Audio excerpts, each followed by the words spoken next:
The night was thick with silence, the kind that carried an unshakable weight. In the heart of a forgotten city, where the streets whispered secrets and the air smelled of suffering, a man named Ezra stood on the edge of despair. He had lived a life of deceit, greed, and cruelty, believing that power and wealth would shield him from consequence. But tonight was different. A shadow moved in the darkness, a towering, hooded figure with eyes like burning embers. Ezra's breath caught in his throat. "Who are you?" he stammered. The figure's voice echoed like rolling thunder. "I am the Keeper of Reckoning. You have sown darkness, now you shall witness its harvest." Before Ezra could flee, the air split open like a curtain, revealing a horrifying vision. 7 burning prisons, each more terrifying than the last. "These," the Keeper declared, "are the 7 hells on earth, created by the hands of men. They are not myths, nor mere punishments of the afterlife. They are real, thriving, consuming the souls of the guilty and the innocent alike. Look and understand. The 7 hells on earth. 1. Evil craft, the chains of dark arts."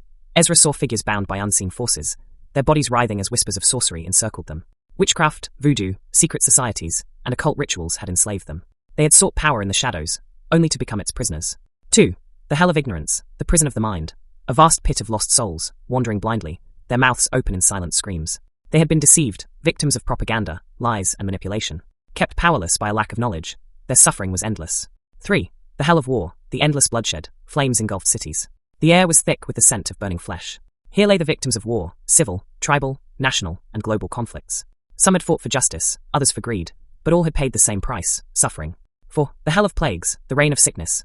Ezra gasped as he saw waves of the sick and dying, bodies covered in sores, lungs choked with disease.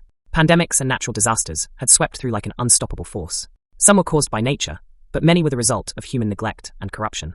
5. The hell of slavery, chains in many forms, men, women, and children shackled in invisible chains. Modern slavery was alive. Human trafficking, child labor, economic oppression, and spiritual bondage. They worked without rest, suffered without mercy.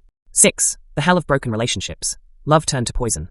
A sea of tears filled the air as men and women screamed in anguish. Bad marriages, infidelity, spirit spouses, broken homes, and heartless betrayals. Love had become a weapon, and many had perished under its weight. 7. The hell of poverty, the silent killer. Starving children, families huddled in darkness, men weeping over lost dignity. Inflation, unemployment, corruption, and wicked policies had crushed entire nations. Greed had built empires, but it had also created graveyards. Ezra fell to his knees. Is there no way out? The Keeper's eyes burned brighter. Every prison has a key, but few are willing to pay the price. The price of escape. Discipline. Without it, you are a slave to your desires. Sacrifice. Comfort is the enemy of transformation. Obedience to divine laws. Justice may be delayed, but it is never denied. You have seen the truth, the Keeper said, but the choice is yours.